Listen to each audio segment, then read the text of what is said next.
There we go.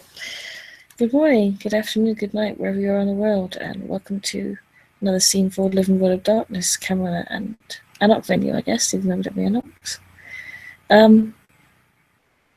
We are in the Warrens, where all of our ill-fated or blessed or cursed kindred are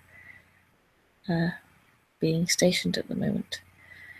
And we open the scene with Arthur sat on one of the makeshift bunks that has been given to him. And he's got a piece of wood in his hand. He seems to be carving it into a stake with a thoughtful expression upon his face. He's still wearing the clothes from the other evening, which are badly ripped and tattered.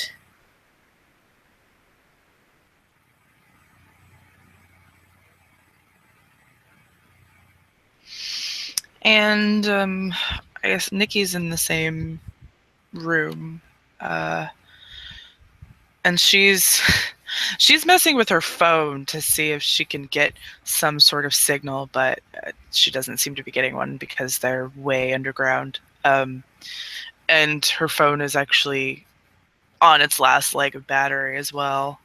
Because they've been down there for a little while.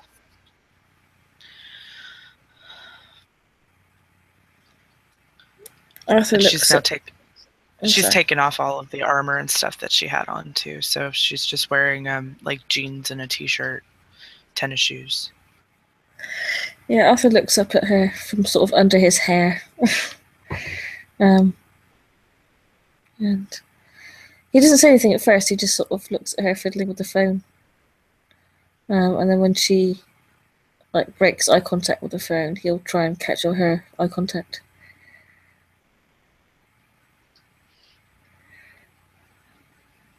She looks up from the phone. Oh.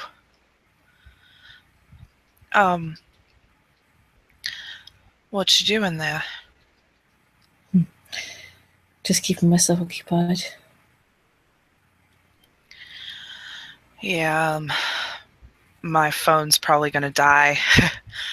But I really need to try and find a way to call into work. I'm supposed to go back tomorrow. I was thinking, he says quietly, leaning over, sort of in her direction. He leans forward. There are people around, but I doubt very much they're in earshot right now. He leans forward and says, I was thinking we could venture upward and collect some things. You think that's a good idea? I mean, you heard the message. Good heavens, no, it's not a good idea. But she just kind of chuckles at that. Arthur just looks at her sort of with a sort of serious expression, and he just says, "But I'm not going to wear this for the rest of the time that we're down here. Also, my tools." Yeah, there's a couple things that I'd like to get, and some clothes, because I don't want to wear this every day either. He sort of looks her up and down, sort of, not in a leechy way, but in a kind of appraising way, and the corner of his lips sort of flicker. You can tell he's thinking something, but whatever it is, he doesn't say it out loud. She looks at him studying her, like she can tell that he's studying what she's wearing and not her, like, per se.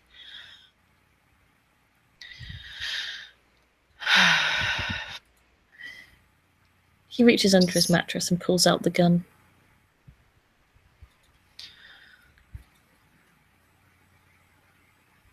I think we should go then, before anyone else notices. She nods. Yeah, let's go. He stands up, puts his coat on, and sort of nonchalantly makes his way out of the room. As if he's going for a stroll, he just sort of puts his hands behind his back and whistles.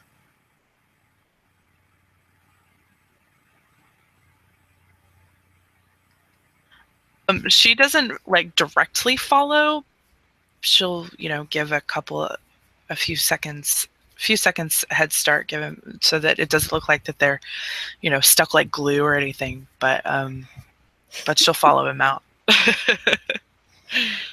He'll make his way up to where he knows one of the entrances slash exit. It's like a grate, I imagine, the ladder. And he very much doubts that this will escape Mole or Theodore's notice, but he decides that's a worry for another time. He's, as described before, he's a very tall chap. So he's able to reach up and unscrew the various bolts and then start making his way up to the first level, where he waits for Nikki to follow. And she does a little, probably not even a minute later, she appears. With a little bit of a smile on her face, but also a look of concern. Like she might almost remind you of a 12-year-old that's sneaking out of her house for the first time. She's not exactly sure what to do, but she's just following. He makes sure that the entrances are well secured. Takes a little bit of time doing that, and then he'll proceed up and out again along the various passageways, I imagine, that are intricate to the sewer system that are not for the claustrophobic.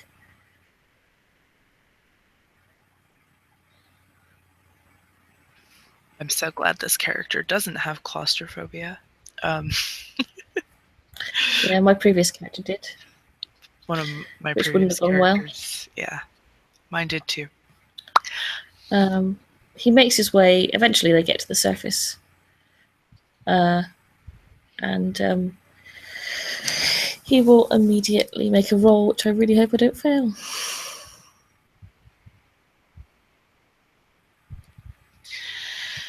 And she follows him, making sure that she keeps glancing back, making sure that no one's following them or whatever.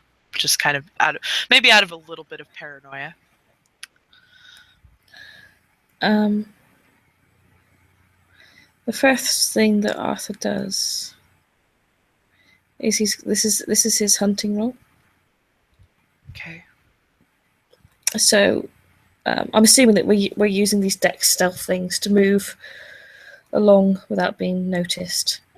So yes, he does he keeps Nikki in sight. You see him slip into somewhere, a nearby bar. He doesn't take too long about it because he doesn't want to leave her unguarded. And for the sake of expediency, he succeeds in his hunting roll and comes out again a short while later. Okay. And so let's see. What is the difficulty now? It's now 9, I believe. 9. Okay. So Nikki's just kind of gonna attempt almost the same thing, using dex stealth and celerity.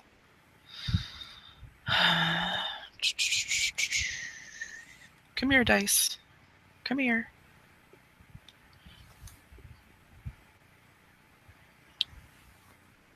As your overlay randomly changes to somebody else.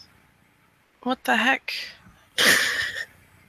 She uses obfuscate. I didn't know she had that. Yeah, no, she doesn't have that. I'm not sure why my overlay dropped. If I can get Toolbox to come back. Because Toolbox crashed. That's why. Success. Woo! God. So as Arthur is off doing his thing. Nikki kind of has the same idea of trying to find someone to feed off of while they're on the surface. So she, as he's doing his thing, she slips in somewhere, probably another bar. It depends on where they are. I'm sure that there's a lot around, so she'll just slip in somewhere and grab someone and coax them to whatever. And she'll take 2 blood points off of them, and she gets 3 because of efficient digestion. A merit I wish I'd taken at this point. And I'm glad I took that merit right now. So yes, she and then meets back up with Arthur. Very nervously, like she's very nervous about feeding, but she knew that she needed to. So yeah, when she comes out, he's waiting for her. Sort of stood with his back against the wall in an alleyway. But she can tell it's him by his sort of silhouette. He's not particularly stealthy, but he's stealthy enough. He smiles and then he whispers, "How far away is your practice from here? Is it in Manhattan?" Yes, it's on the east side, Sutton Place, near Midtown and Lenox Hill. Okay. I don't live too far from there. We'll Yeah, I live near there as well. Wanted to keep work and home close together, Let's make our way there. He thinks. Let's make our way there by cab. And be as quick as humanly possible. He smirks. She nods. Mm-hmm.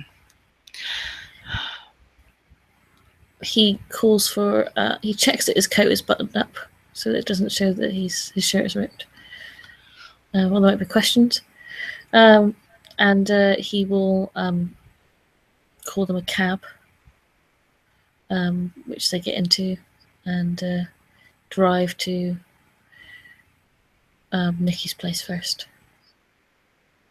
Okay, so Nikki kind of rushes into her apartment, and she grabs a bag.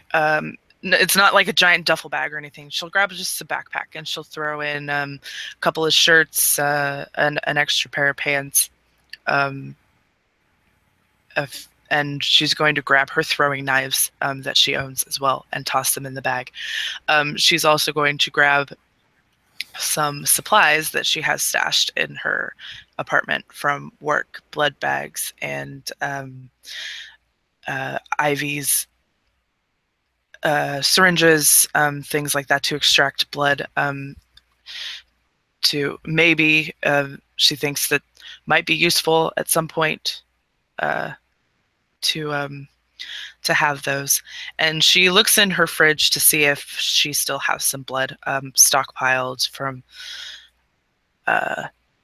before. There have been times where she's used it because she either didn't feel like going out to hunt or she couldn't for some reason or whatever. But so I'm just going to roll a chance die and see.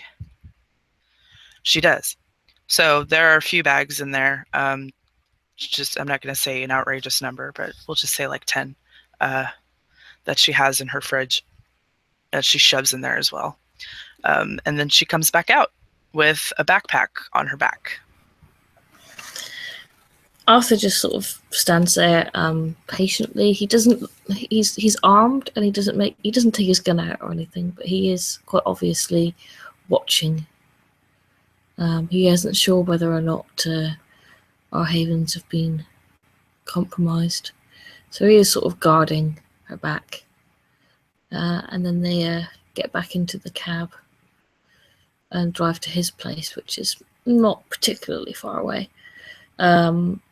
It's quite a modest. It's probably not the sort of place you'd expect Arthur to live. It's a very, very modest, almost low rent apartment. And he climbs the fire escape to get in, and quickly goes inside and picks up his suitcase and puts similar sort of items in there. He puts his toolkit, some clothes, a couple of books, and a couple of letters inside a suitcase, and another coat, which he just sort of drapes over the top of the one that he's wearing. And then you see him come down the fire escape again, sort of dropping down onto the floor, holding the suitcase.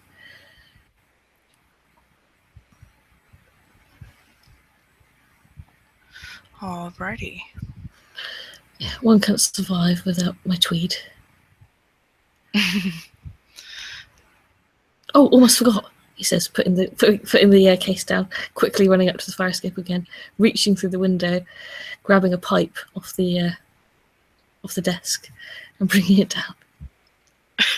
Puts it in his mouth. Okay, ready to go. All right. So, oh, right.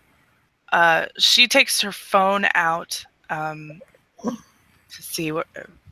It's still got enough charge for her to make a phone call. She calls her work, and she talks to her supervisor or someone there that is, rank above her, and lets them know that she makes up a story about her great-grandmother is dying and she needs to go visit her, and she'll be gone for at least a week, maybe 2. So she's going to take her vacation time that she's never ever taken. And they're a little surprised, but I'm going to say that they probably offer condolences and tell her to take all the time she needs and she can come back whenever she's ready. And so, yeah, that's done. She and then she hangs up the phone and looks at Arthur and smiles. I don't have to worry about work for at least a week. He nods, and then he sort of ushers her back into the car. He seems a little bit on edge. You can tell that he's listening to everything. Mm-hmm. Possibly Auspex. Yay, Auspex. Yay, Auspex.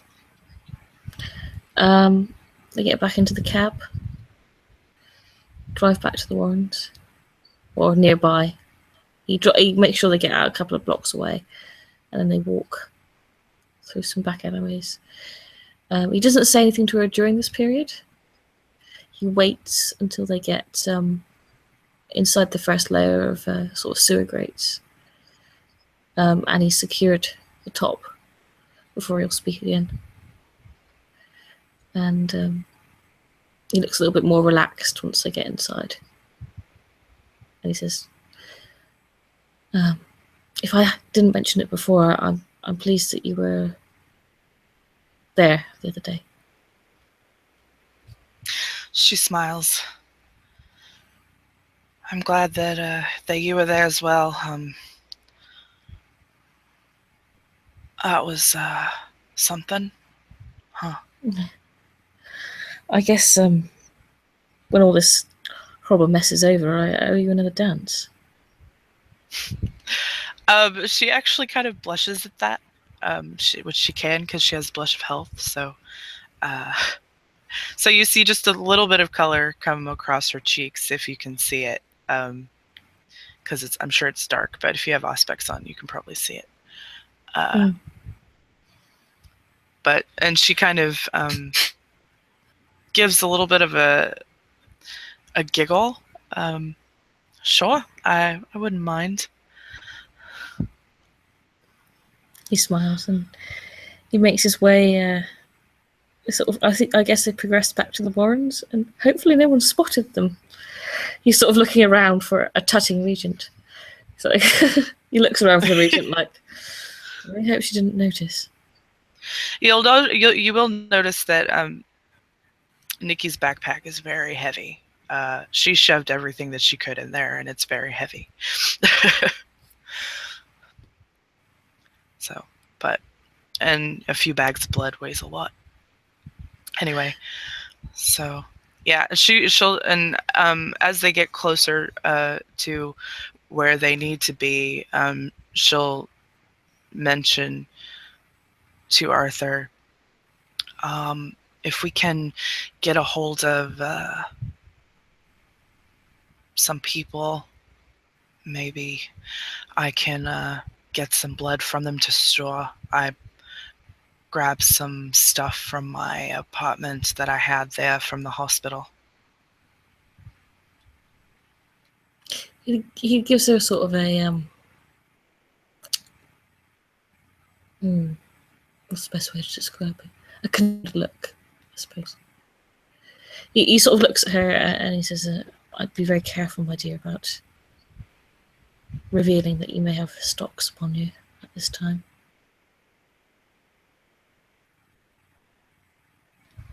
Yeah, but I mean, I got empty bags. If we suggest the idea to our coterie mates, my coterie mates, we may be able to fashion a way to preserve the stocks. I know there is a way of keeping blood fresh for long. You have to refrigerate it, so it's cold. You could leave it out for a little bit, but to warm it up, but you have to refrigerate it to keep it, or even freeze it to keep it good for longer than a day or two. There's a method of a scientific method, he says, not wishing to discuss Tremere matters, that may be able to extend even further than that. I will discuss with my clanmates about this. Oh, all right. That would be helpful. She seems genuinely interested in that idea. Like she likes that idea. Okay, cool. Something I hadn't heard of. But your medical knowledge will no doubt be an asset if we are to humanely extract blood from donors, because I do fear that this current situation may cause people to be greedy with how they sanguine the blood. And I dare say that some of us, myself not included, as I do not ever take life unless it is completely necessary, will not hasten to kill to make sure that they are sated. Nikki's eyes kind of widen at that, like, because she's never killed anybody until the other night, from overfeeding or anything. Well, I mean, she's never killed anybody feeding stuff like that. She's never taken a life that way. The first time she killed anybody was the other night, but but I would like to not have that happen. That would be good. I know that a few others, myself included, could, if absolutely necessary, feed off animals, but would prefer not to. I know that Miss O'Connor has resources in the medical field, and if we were to clear some way in the coming nights, we might be able to get to her hospital, but it'll be risky, and we will need to put our heads together to make sure that we do this safely. Yeah, well, she has a hospital, right? Is she a doctor? I don't think so, but I think she has friends in the medical sphere. Or, well, I'm a doctor, but for animals, but I mean, I know human anatomy and stuff.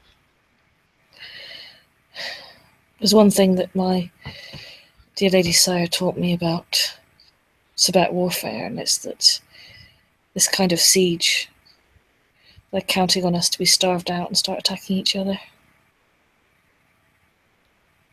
We mustn't let that happen.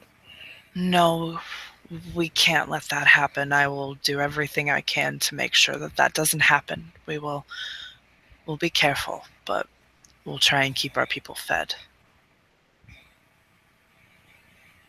I don't expect our harmonious living situation to last too much longer, in all honesty.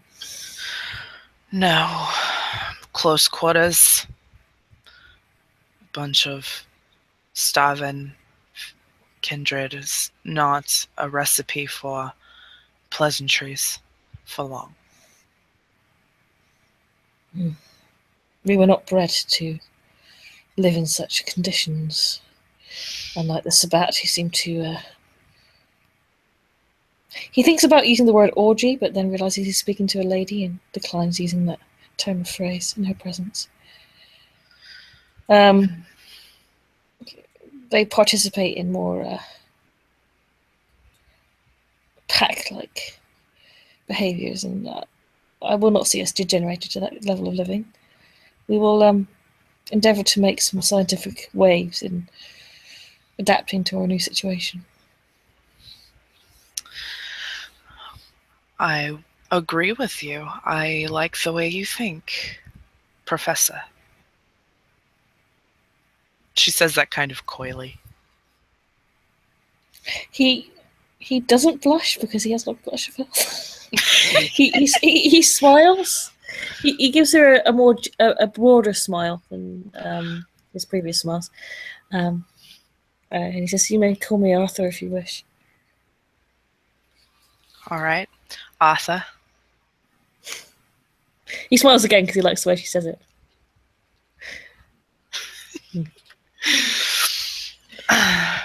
The accent appeals.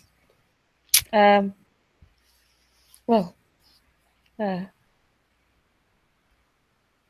think people may talk if we spend the rest of our evening clandestinely whispering in this corner. She kind of giggles at that, like realizing the situation, almost like as if she's been oblivious. Yeah, I suppose we should get back in there. I'll show you the toys that I brought. I brought my throwing knives. He looks, he gets a kind of mischievous glint in his eye.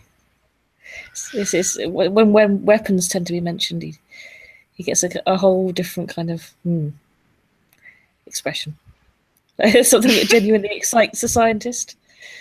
But I don't know whether she'd know that or whether she'd just think that he was just looking at her mischievously. He wonders. But he nods and lets her lead the way back into the Warrens, where he, as before, pretends that they were just going for a leisurely stroll, and so happened upon a suitcase. And a backpack. A heavy one. And a backpack. I imagine they both come back looking a little bit like they were up to something, so people are like, what the hell is going on? Yeah. Sheepish, yeah. With slightly fuller bellies and sheepish, mischievous looks, the two return to the Warrens, no doubt to the whisperings of the harpies. And I think that'll be the moment we end our scene. Thank you, players, for playing. Thank you, watchers, for watching. Until next time.